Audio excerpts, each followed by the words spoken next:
Kevin Huerter to get it in. Everyone standing at State Farm Arena. Huerter looks, plays it into Trae. 2 seconds, one. Trae's floater. Good! With .1, and the Hawks are going to win this game. I was going to rip his heart out. I'm the best ever. I'm the most brutal and vicious and most ruthless champion there's ever been. There's no one can stop me.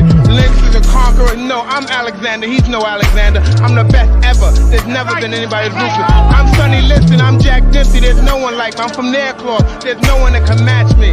My style is impetuous. My defense is impregnable. And I'm just ferocious. I want your heart. I want to eat his children. Praise be to Allah. You are now listening to the Hawksbeat Podcast with your host, Eda.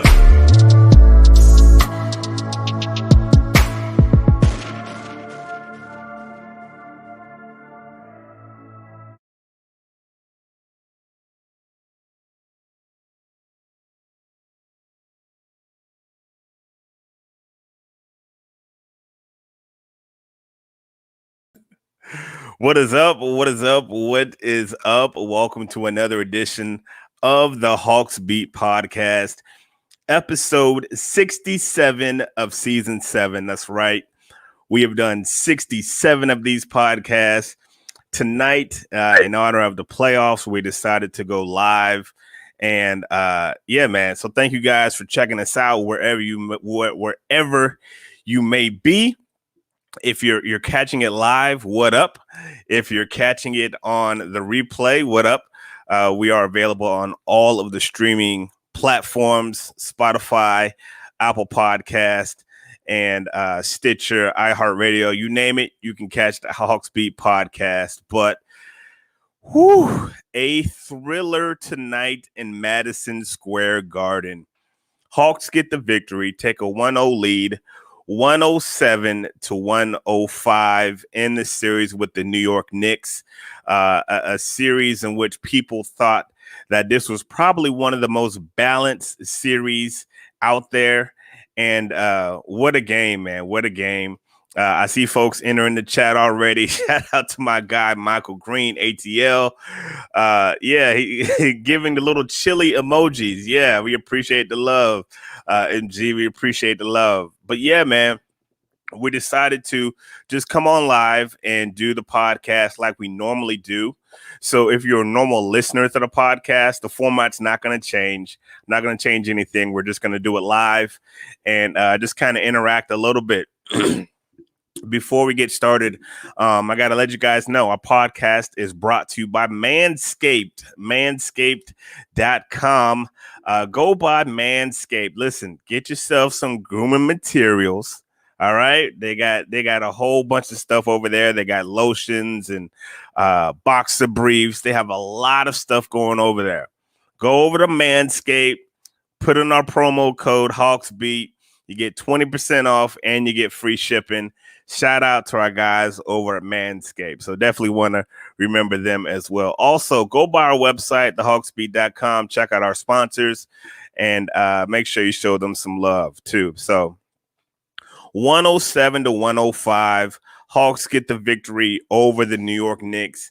And the only word I can think of is a dog fight. Like, this series is going to be a dog fight, like back and forth. Some storylines as far as the players and the stars and all that. So if you're not new to the podcast, here's how we normally do the podcast. It's normally 30 minutes. I'm going to see if I can keep it around that. We do a segment called The Good, the Bad, and the Ugly. We do a segment called a Hawks Fab 5. We do a Player of the Game segment. And we do kind of a brief kind of a recap of the game. So without further ado, man, we're going to get right into the recap of the game. And I'll tell you what, man, from the outset, you can tell that both teams had guys who didn't have a lot of playoff experience. You can tell that some of the guys had jitters, a lot of back and forth in that first quarter. The guys were kind of going full speed. But for the Hawks, I thought that if you were looking if you were looking for a bright spot, it had to be that first quarter, man. Hawks take care and they didn't take care of business. Well, they won the first quarter 24-16. Trae Young comes out on fire, man. I mean, he was coming out very aggressive. He said in the broadcast that he had a little jitters, and you could tell.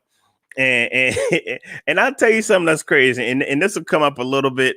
The New York fans were chanting some expletives at Trae Young, you know. And so, look, I'm not gonna be that guy, right? To say, nah, you don't do that, whatever. But I did think it was a little wrong, right? You know what I'm saying? Trae ain't do nothing to you. I mean, they used to boo MJ. Boo the man. Like, you ain't got to call him out like the way they was calling him out, if you know what I'm saying. They was like, F you, Trae. I was like, whoa. Like, you know, like it was a bit much for me. I'm a little old school, but it's whatever. It's whatever, right? So, Hawks come out in that first quarter. They put up 24 points. And the Knicks, early on, you can see Julius Randle is struggling a little bit. He plays the full quarter. He goes 2 of 8. And you're wondering, okay, yeah, maybe he's just getting off to a slow start. Eventually, he'll come around. In my opinion, the moment kind of seemed a little big for Julius. And there's no shame in that, because we all knew that this was going to be some, first time for a lot of these guys. This was the first time, his first playoff. He's at MSG. They say 15,000 was in there, but listening to it, it sounded like there was about 30 up in there. I mean, MSG was rocking. It was a beautiful thing to see, man. I didn't realize how much I missed the fans until tonight, man. It was a beautiful thing seeing everybody there, Spike Lee and Tracy Morgan going crazy on the sidelines. But yeah, man, the first quarter, I thought the Hawks really came out aggressive. Trae Young, 3 of 5, 6 points, 4 assists in that first quarter. That's what you like to see from your point guard if you're the Atlanta Hawks. Again, this is the Hawksbeat Podcast. We've been following the Hawks all season long, and that's what you like to see out of Trae. You like to see him aggressive. He also had the 4 assists, so it's not like he's just out there gunning. He's getting his guys involved. Very balanced scoring in that first quarter, and I thought the Hawks came out really strong. You're on the road. Everybody's just like, I mean, I can just only imagine what that atmosphere was like, man, because, you hear all of the fans and it's like, yo, man, like, this is the Garden, yo. Like, this is the Garden. But the Hawks weathered the storm, man. Second quarter was a little bit of a different beast. The Knicks kind of settled down. In my opinion, Alec Burks, man, like, where in the world did he come from? Alec Burks had probably Alec Burks. There's an S on there. I apologize, Mr. Burks. Burks had probably the game of his life. Like, I'd have to go back and check and see. But my guy really started to get going in that second quarter, man. He led all the Knicks in scoring with 7 points in that quarter. And he was just getting to his spot. And the Hawks didn't really have anything for him, And it wasn't that he was just doing anything overtly aggressive or just like really special. He was just making shots. He was getting to his spots. He was just getting where he needed to go. So, you got to take your hat off to that man. The Hawks kind of hit up a little bit of a lull. I thought in the second quarter, the Knicks, they really kicked up their defensive intensity. I thought that Derrick Rose played some really good defense on Trae Young, and that kind of slowed down the Hawks in that second quarter. So the second quarter, the Knicks kind of settle in. They win the quarter 34-28. So now you're going into the half. If you're the Hawks, listen, if you're the Hawks, you have to feel good at where you are at halftime. You're up by 2, 52-50 on the road. You know what I'm saying? The only bad part is you don't know what Julius Randle has in store in that second quarter, right? You don't know what he has in store. And the whole time, I'll be honest with you, I was waiting for that moment. I was waiting for that Julius Randle moment because it's been there so long. I was waiting for him to come out, but I figured somebody was going to have a moment. And fortunately, if you're a Hawks fan, tonight, that moment belonged to Trae Young. And I talked about moments all this in the early games of these playoffs. I said playoffs are special because guys develop names. They develop moments. You look at a guy like Ja Morant going head to head with a Steph Curry, balling out in that fourth quarter. Ja Morant had his moment. You know what I'm saying? Luka Doncic put up a triple-double in LA against Kawhi and PG. His moment. Chris Middleton knocks down a jumper against the Miami Heat with barely any time left. That's his moment. And I said all night, and I said this and I tweeted it out. I was like, when did I tweet this? Probably on the fourth quarter. I said, Trae Young, he's ready for his moment. I said, I don't know when it's going to start or when it's going to happen. It's like tonight, Trae Young has to have a moment if the Hawks are going to win this game. And he definitely had his moment tonight. At the half, Hawks go 52-50, and you pretty much got a new ball game. You know, third quarter, both coaches are going to make adjustments. I think that the coaching is very, very, very equal. I don't think that either team has an advantage as far as the coaching is concerned. Nate McMillan is bona fide. Like, he's been around this for a long time. Same with Tibbs. They both coach playoff basketball. They know what it looks like. They know what it smells like. So it's going to be interesting to see the chess match between these two gentlemen. And the third quarter was just teams slugging it out some more. You know, RJ Barrett throws down. I'd have to look at the highlight tape, but I would guess that was probably the dunk of his career. Nice left-handed joint on Bogey.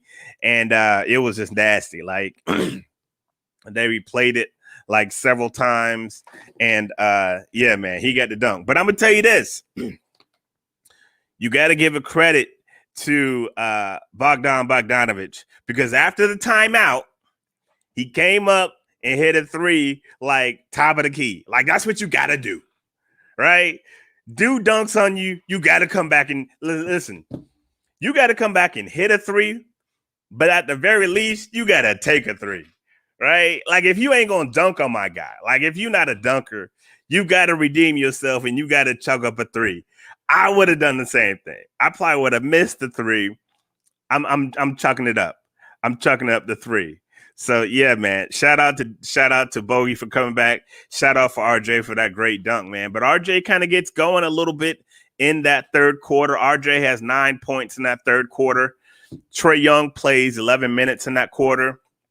He's got 8 points. And you start to wonder, okay, now how much energy is Trae going to have for the fourth, right? Because, listen, you play 10 minutes, 48 seconds in the third, you're going to have to rest him, right? You're going to have to rest him because you can't play him 11 minutes in the third and a whole fourth quarter. So a lot of folks on Hawks Twitter were like, where's Trae? Where's Trae? You know, in the fourth quarter, yo, you got to rest him. Like, he's this is not 2K. You have to rest him. So here's where I think a pivotal part of the game was. Fourth quarter, the minutes that you got from Lemon Pepper Lou Williams, veteran guy, has been there before.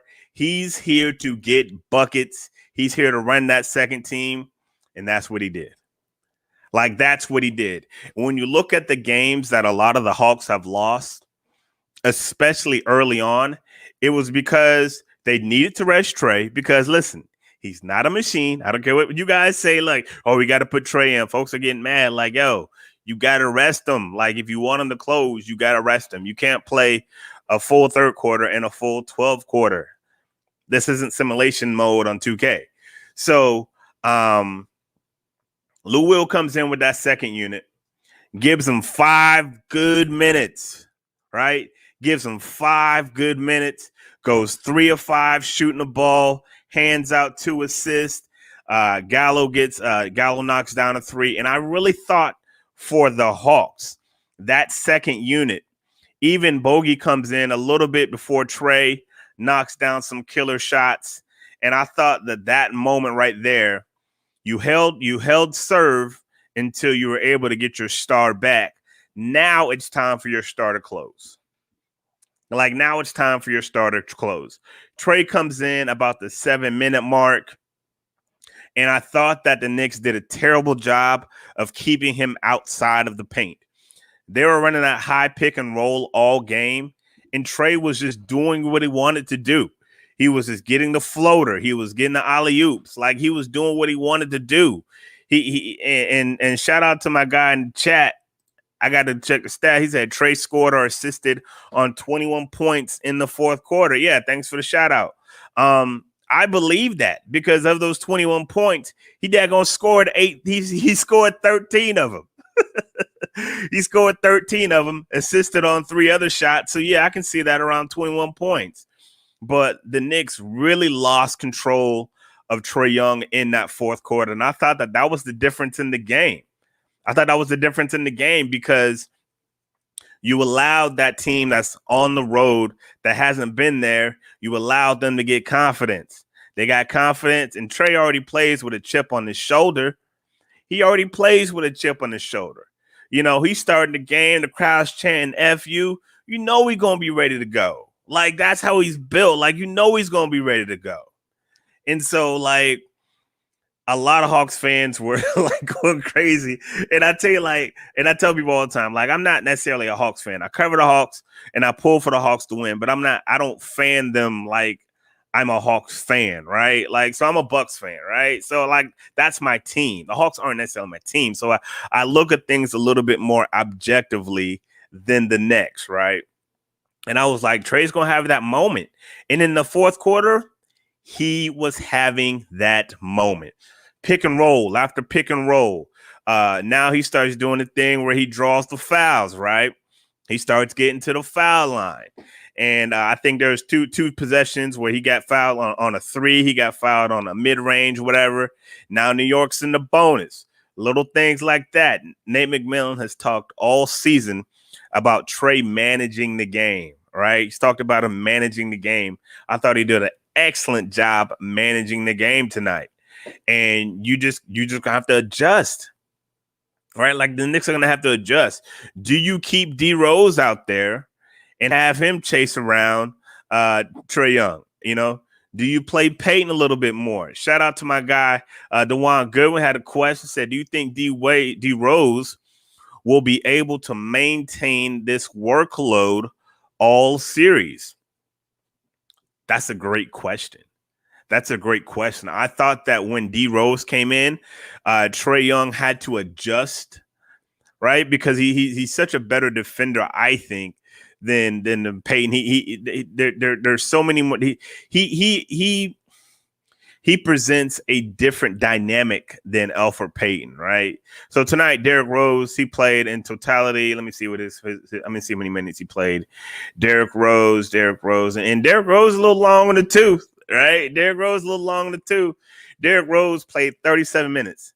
Nah, he's not gonna play 37 minutes every game. Like, nah, that's not gonna happen. Like, I may be wrong. He's not gonna play 37 minutes all these games. That's just not gonna happen. Like, his body, nah.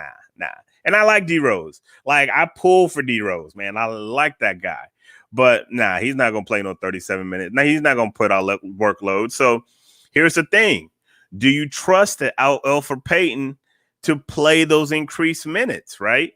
Elfrid Payton played 8 minutes tonight. Do you go with Frank? I can't pronounce his last name. You guys know what I'm talking about. The other point guard who can play some pretty good defense. Do you go with that guy? I don't know. But I do know this. Tibbs is a defensive guy. And right now he's trying to scheme how what happened tonight is not going to happen in game 2. Guaranteed. So, break up. Hawks 36-32 in the fourth quarter. The game comes down to the last few possessions, right? And Trae Young gets the ball. When they scored, when I think it was Julius Randle, let me see if I can pick up and see who hit that last shot for the Knicks on the play-by-play. I have the game book over here. That's why I'm kind of looking to my right. I believe it was Julius Randle when he hit the 3. They left 9 seconds on the clock. And I said they left too much time on the clock. Like they left too much time on the clock. And that's not me saying that, like, that's not me being like a Hawks homer. That's me saying in basketball, like you left too much time on the clock. So Trae Young gets the ball with 9 seconds left, does, between the legs, crossover, goes to his right, teardrop, boom, 0.9 left on the clock. It was time to go home. And the thing is this, like, he hits the shot, and you know what he's going to say. He's thinking back to everything folks were saying back to him in the first quarter. I'm telling you, this kid don't forget. Like, this kid don't forget. And certain players, you just, I don't know, man. Like, you don't want to wake him up. You don't want to wake him up because he was already cutting him up. Like, yeah, like my guy says in the chat, JLex212, he said that one time Trae said, your apology needs to be as loud as the disrespect was. Like, Trae carries that chip on his shoulder. And like, I'm not saying like the series is over, but like, yo, man, you can't wake a sleeping beast like that. It's like, haven't y'all learned nothing from the Reggie Miller fiasco? But yeah, man, Trae knocks down the floater with 0.9 seconds left on the clock. On the next play, they run like it was like a toss-up pass to Julius Randle in the, in the middle of the key. He's got a jump and catch. He can't even get the shot off. Ball game, Atlanta. They take a 1-0 lead over the New York Knicks. If you're a Hawks fan, I know you're sweating. If you're a Knicks fan, I know you were sweating. But I would love to see 7 games of this, man. Like, I love the atmosphere. I love the dogfight. And it was a very, very good game, man. And stars shine. Stars rise to the top. And I'll say this, and those of you in the Hawks fans that listen to this podcast, they know that I'll call it like I see it. And if Trae poo-pooed the pants, I would call him on it because, sometimes folks get mad at me for calling them out. Like, I don't care. Like, it is what it is. But I'll tell you this, tonight, listen to me closely. Tonight, the moment was too big for one Mr. Julius Randle. I'll say that again. Tonight, the moment was too big for one Mr. Julius Randle because he did not produce. He didn't produce. And last week, I was on my guy's sports show. Shout out to the SRT Radio Sports crew. I was on his show, and I said before tonight's game, I said, now here's the thing. I said, if Trae Young doesn't produce, you still got guys like Bogdanovich. You still got Lou Will that can get you a bucket. You still got Gallinari. You still got some guys that can get you a bucket. And not saying the Knicks don't have no guys that can score, because we saw tonight Mr. Burks had himself a night. But if Julius Randle isn't carrying that load, what do you get? It's a whole different beast, man. He got to carry that load. Man. So, he did. And I like Julius Randle, man. Hey, listen, I'm not going to disrespect the left-handers. I'm left-handed. I pull for the left-handers, man. So I want him to be great. I want him to shine. I would love to see Game 7, Trae and Julius going back and forth to decide it all. Like, I'm on that tip, right? But tonight, Julius Randle, 6 of 23, 15 points, 12 rebounds. That's not the stat line you want, man. That's not the stat line you want. Shout out to my son who's in the room. Had to give me he's checking me out, man. He's checking me out. That's my guy. Make sure if you guys have kids, make sure y'all check out my guy's YouTube page. What's up, man? But yeah, man, the moment was too big for Julius tonight. We'll see I doubt he'll have 2 games like that. I doubt he has 2 back-to-back games where he doesn't produce. I'm expecting him to have a better game in game 2. So let's go to our first segment that we call the good, the bad, and the ugly. It's kind of self-explanatory, the good, bad, and the ugly. So, and again, this Hawksbeat Podcast episode what episode is it? Episode 67, man. We've done 67 of these podcasts this season. Season 7 or 7th season covering the Atlanta Hawks. The good, the bad, and the ugly for the Hawks. I will say this. The good, if you're a Hawks fan looking at the Hawks perspective, I would say the good for tonight was how this team stuck together, right? Like how they stuck together. Because in the beginning, it was a lot of Trae. Bogey was struggling. And it was just like, okay, what are we going to get? You know, DeAndre's trying to catch his legs, and it was a lot going on. But as time goes on, Bogey starts hitting. DeAndre Hunter hits a big three, and they stuck together. And the reason I'm saying that is because they're always talking about we need to stick together. That's the one thing Coach McMillan always preaches. And I thought tonight they did a good job of sticking together. If there was a bad, and this is me kind of being nitpicky, and some nights on the podcast, I won't even have a bad or an ugly, but tonight I thought the bad for the Hawks was, I thought they settled, right? Like I thought they settled for too many jumpers. And I think that, when you settle for these jumpers, and a lot of Hawks fans are saying, oh, you know, the refs are trash. I didn't see it that way. Like, I didn't see it that way. Like, you know, you're not going to get a lot of calls if you're taking a lot of jump shots. That's just what it is. You're not going to get a lot of calls when you're just shooting a bunch of jump shots. I thought they settled for a lot of jump shots. Shout out to my guy, Nabias Wilborn. He said the same exact thing, like before I could even tweet it. And I thought they settled for a lot of jump shots. They didn't get to the line as much as they normally do. But to me, if there was a bad, that was it. That was it. The ugly, I'll say this. The ugly to me, I don't like the crowd thing, right? Like, and again, I'm not that guy. Like, I'm really not that guy. I thought the FU Trae was a little overboard. Like, it's overboard. Like, I thought it was overboard. You know what I'm saying? Like, you ain't got to cuss at my guy. You know what I'm saying? The bull. You know what I'm saying? Like, you ain't got to cuss at my guy. You know what I'm saying? I didn't like that. I didn't like that from, like, you know. And again, trust. I'm not that guy that's like, oh, what about the kids? Like, whatever. Like, this is ball. You know what I mean? But I didn't really like that too much. I didn't really like that. So for what it is, that I didn't really appreciate. That was the good, the bad, and the ugly. So I want to remind you guys again, swing by the Hawksbeat.com. Check out our sponsors, Tillman's Trinkets and Things. Our guy, the chiropractor of the Hawksbeat, Dow Wellness and Fitness. You can get to their pages from our website.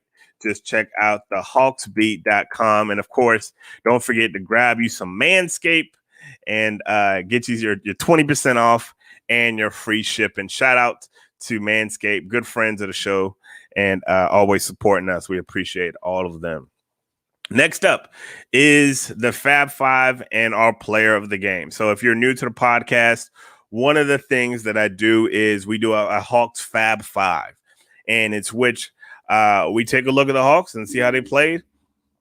And I picked the Fab Five, who played the best out of the five for the Hawks. So tonight, the Fab Five, I'm going to start off with one, Mr. Lou Williams. Lou Williams hold on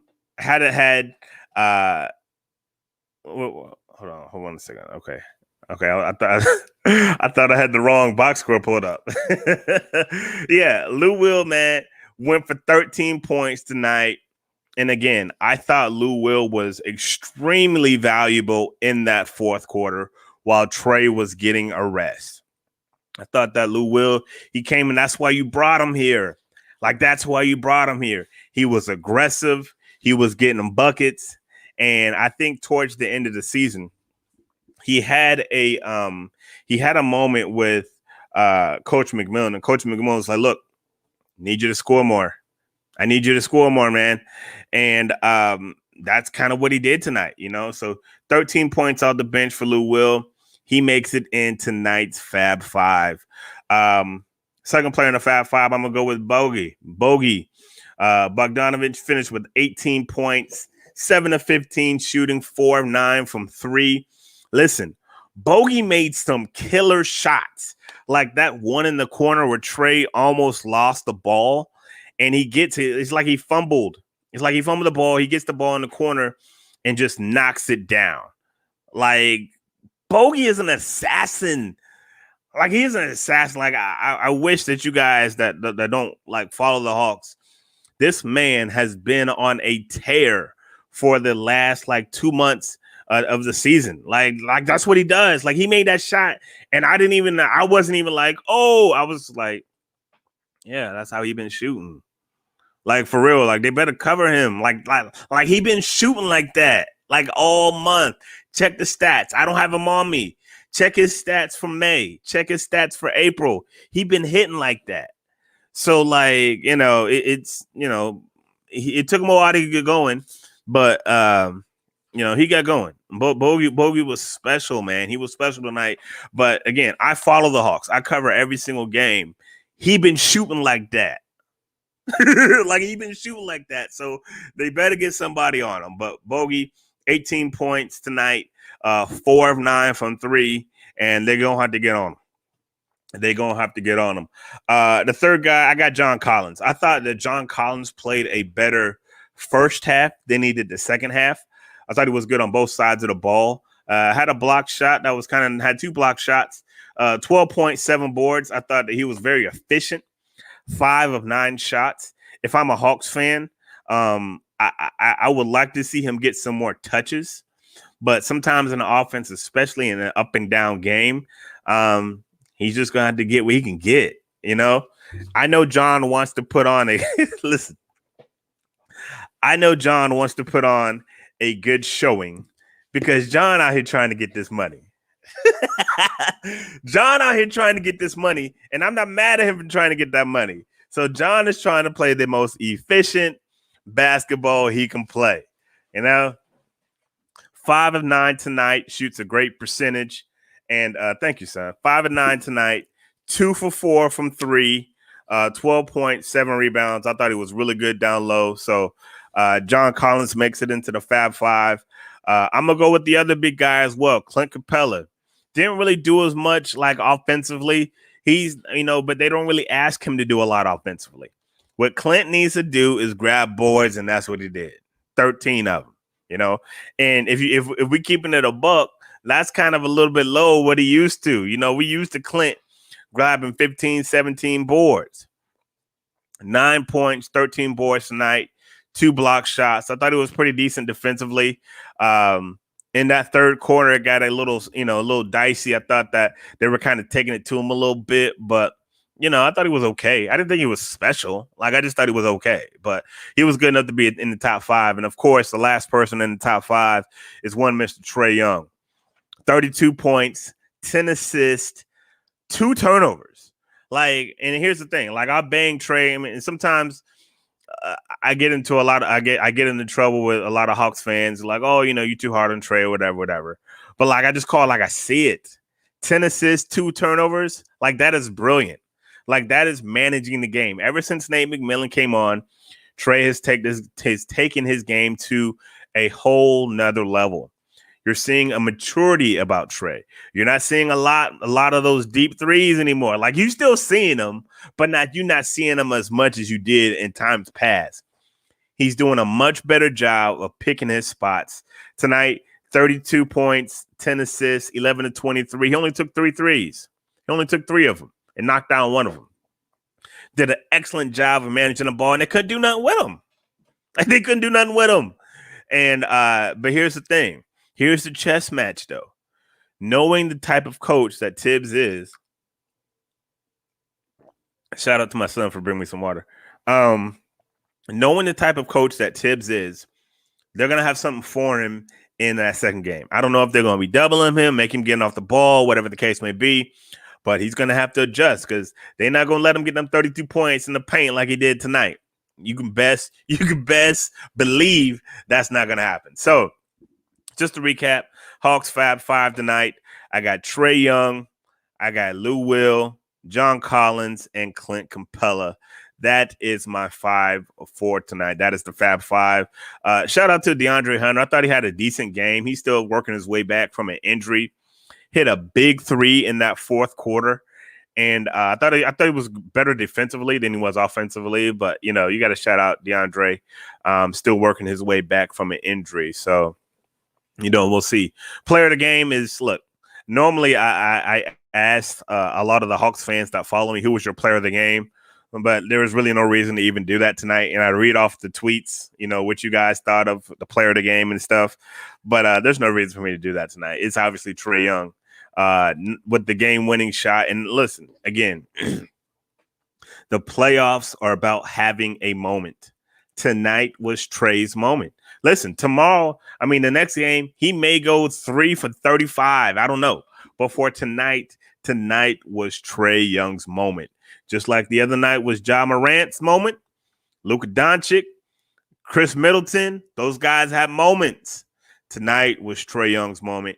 And I tell you, as a guy that has been covering Trae from the moment he came in, I was at his very first press conference. I remember talking to his dad.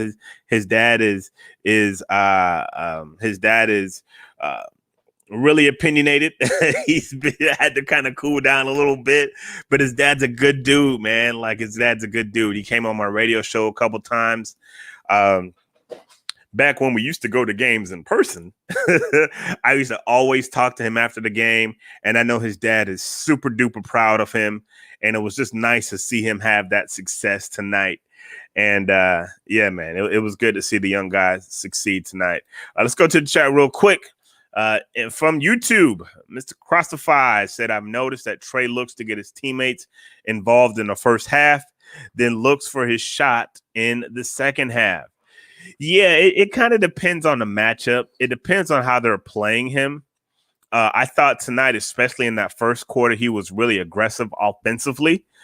He had only 4 assists in that first half, but in the first quarter. But like 4 assists in a quarter is a lot. Like, you get 4 assists each quarter, like that's 16 assists in the game. Like, that's Russell Westbrook type stuff. But I thought tonight he played a good balance of finding his guys and finding his shot.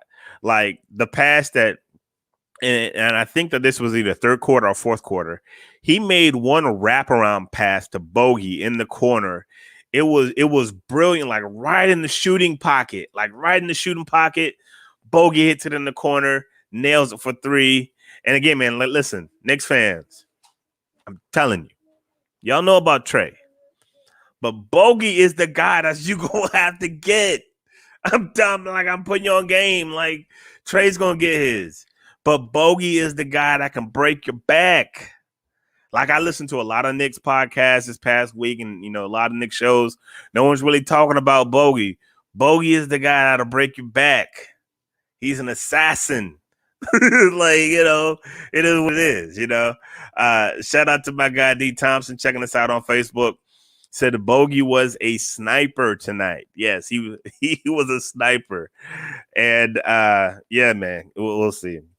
One more question before we get up out of here, man. My guy Derek checking us out again on Facebook. He said, how do you feel the Hawks defended Randall at the elbow and in the paint? I thought the Hawks did an okay job with Randall. I think that Randall just missed shots. Like, the shots he took, a lot of them weren't off balance. They didn't seem out of rhythm. I think that he just didn't hit his shots. And sometimes you just don't make your shots. The moment was really big for him. Like, you're at MSG. Think about it. You're at MSG, and for the first time, you have all of these fans, and like, you're the guy for the first time in your life. Like, it's okay to kind of shrink in the moment and be like, whoa, you know what I mean? Because even Trae Young was like, yo, man, I had these jitters, But yeah, man, I thought they did an okay job. I don't think that the defense was suffocating. After the game, I was like, whoa, man, they D'd Randall up. To me, it was more like he missed his shots. A few more guys checking us in. Al Bundy Jr. checking us in at Facebook. He said, this series is deeper than ball. It's about natives versus transplants. Excellent call, man. Excellent call. Everybody knows here in Atlanta is the city of transplants. A lot of New York folks here. Listen, I'm from Florida. I'm from here. You know what I'm saying? A lot of natives and a lot of transplants. A lot of talking has been going back and forth, and I have been loving it. Some of my friends on Facebook, I've already seen them with the Trae Young gifts of the, doing the little shivering. Hey, game one, you got breathing. You got, bragging rights. Game two, if the Knicks win, you're going to see a whole bunch of, Knicks tape stuff. So be prepared. If you dish it, you got to be ready for it to come back. Mr. Crossfire checking us again in YouTube says when the second unit gets going, Knicks will be in trouble as well. Yeah, man, I thought that both second units tonight played fairly decent. Alex Burks, man, enough can't be said about him, man. 27 points. Like, if this was a Knicks podcast, I would have really focused on Alec Burks, but he had a very good night. And like, imagine if he doesn't give you 27 and Julius Randle struggles, right? Like, imagine that. Like, that'll be really bad for the Knicks, man. But ladies and gentlemen, man, I appreciate you guys, man. I don't know if I'm going to go live after every game, but I wanted to come on and do the first podcast of the Hawks playoff season. It's been a while since the Hawks have been in the playoffs. Same with the Knicks. And I just wanted to come in live. I appreciate everybody checking us out. And make sure you check out the YouTube and subscribe to that. Subscribe to the podcast. Everything we got going on at the Hawksbeat. Again, if you're new to the pod, this is our 7th season covering the Atlanta Hawks. We've knocked out 67 of these podcasts. We're going to podcast after every single game. I was supposed to do a mailbag this weekend. I was supposed to do a mailbag podcast, but I got my wisdom teeth out. And you know what's not good when you get your wisdom teeth out? A whole lot of talking. So I'm recovered from that, and so maybe a mailbag. Maybe I'll do a mailbag podcast in between this game and the next game. But keep us on the lookout. Follow us on Twitter at Hawksbeat, and we appreciate the love as always, man. And like we said at the end of all of our podcasts, God is good all the time, and all the time God is good. So if you don't know him, you need to find him and show him love, because that is all he is showing you. LOBE love. We out. Peace. Kevin Huerter to get it in. Everyone standing at State Farm Arena. Huerter looks. Plays it into Trae. 2 seconds, one. Trae's floater. Good! With .1. And the Hawks are going to win this game. I was going to rip his heart out. I'm the best ever. I'm the most brutal and vicious and most ruthless champion there's ever been. There's no one can stop me. Lynx is a conqueror. No, I'm Alexander. He's no Alexander. I'm the best ever. There's never been anybody ruthless. I'm Sonny Liston. I'm Jack Dempsey. There's no one like me. I'm from their claw. There's no one that can match me. My style is impetuous. My defense is impregnable. And I'm just ferocious. I want your heart. I want to eat his children. Praise be to Allah. You are now listening to the Hawksbeat Podcast with your host, Ida